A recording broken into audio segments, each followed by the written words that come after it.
everybody! So today I'm doing my latest entry in obscure animation. Today we're looking at the film from 2015 called Kahlil Gibran's The Prophet. This is based on the book of poems by Kahlil Gibran and called The Prophet.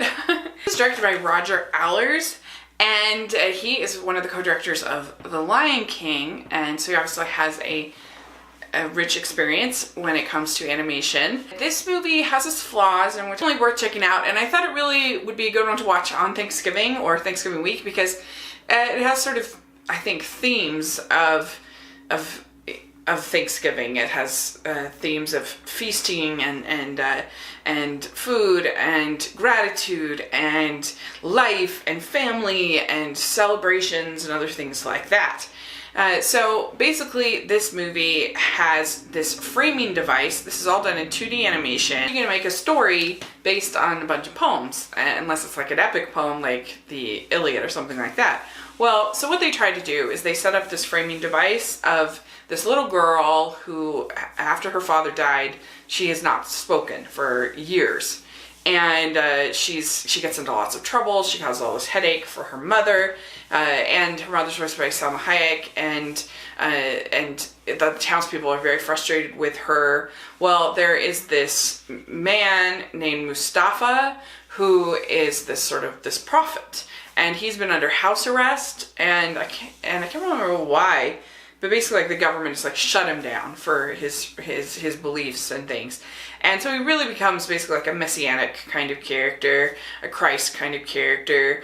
And he finally gets out of house arrest, and he's able to sort of teach the people and preach to the people. And he sees this little girl and her mother. Her mother works at the house, I think, that he is under house arrest at. And so it's basically like this framing device is sort of Mustafa teaching the people, and that's how they work in these poems. And it's not that great. It feels very like living scripture-ish to me, the framing device. And the animation is nice, and it's fine for like a Sunday movie, but it's pretty cloying and it's pretty cringy. And yeah, it's not that great, this framing device. But I feel like you can either skip over that framing device very easily and then just watch the shorts, which are amazing, or it's like watchable, it's okay, but it's just kind of saccharine and not that great. So there's these 8 shorts, and that's where this gets really special, because that's where you really get the poems, and that's where you get this amazing animation. And so they had 8 different animators. So the first one is called On Freedom, and it was animated by Michael Saka and a sound designer named Bartek Barnowski. And this is a segment with birds, and there's like these wires and trees, and it's very colorful and vibrant. Like, it's sort of the symbolism of like the wires are sort of caging in the birds, and then they like get free, and so it's about freedom, and it's this poem about freedom. So there you go. The second one is called On Children, and the animator is Nina Paley, and music by Damien Rice. And this is by the creator of Sita Sings the Blues, and so, which if you've seen that movie, we might do that for obscure animation one of these days, but it's an Indian film, and it has a very like classic kind of Indian art sort of style, not Native American, like India. There's like this archer, and like anyway, you have to kind of see it, but the way they actually, like, a woman becomes the bow, and it's pretty cool. So there you go. Then the next one is called On Marriage. This is actually like done at a wedding that Mustafa tells this poem. And this is directed by Joan Starr. And it's basically like a tango, and I think that's supposed to symbolize like marriage, these two people dancing, and so it's pretty good. Then one of my favorites is called On Work, and this is directed, designed, animated by Joan Gritz.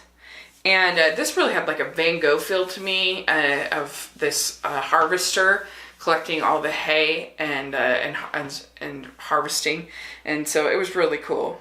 And then they have On Eating and Drinking. This is by Bill Plimpton. It definitely feels like a Bill Plimpton piece. It's one of my favorites of the shorts, and I just really like his sketchy sort of style that he does. Then we have On Love. This was directed by Tom Moore, who's one of my favorites because he did Song of the Sea and Secret of the Kells, and this is beautiful. It shows sort of the heartbreaks, but then also the glories of sort of love, and the animation is just stunning and beautiful. I have On Good and Evil. This is directed by Mohammed Saeed Harib, and it's this one has a very watercolor feel to it, and so it's very beautiful to watch, and you get it has a nature sort of feel to it. It's really good. So then we have On Death. This was directed, designed, animated by Paul Breezy and Gaetan Breezy. And this reminded me a lot of the Firebird sequence in Fantasia, which they were involved in, I think.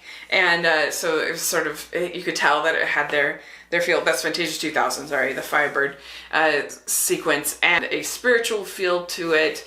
It's very beautiful, and it was wonderful. So that's the 8 shorts. That's the strength of this movie, and I really just think it fits this feel of sort of fall and learning, and school starts in the fall. You have these themes of on food and family, marriage, that you see around this time of the year. So I think it would be a really good one to watch. Definitely worth checking out. Like I said, even if you skip the framing device, which isn't as good. So let me know what you think of Kahlil Gibran's The Prophet. Do you like it? Not like it? Where you at? I'd give it like a B. Originally I gave it a B-, but I think maybe B+, something like that. It's definitely small worthy. So thanks so much. Please subscribe to my channel, and I'll talk to you later. Bye!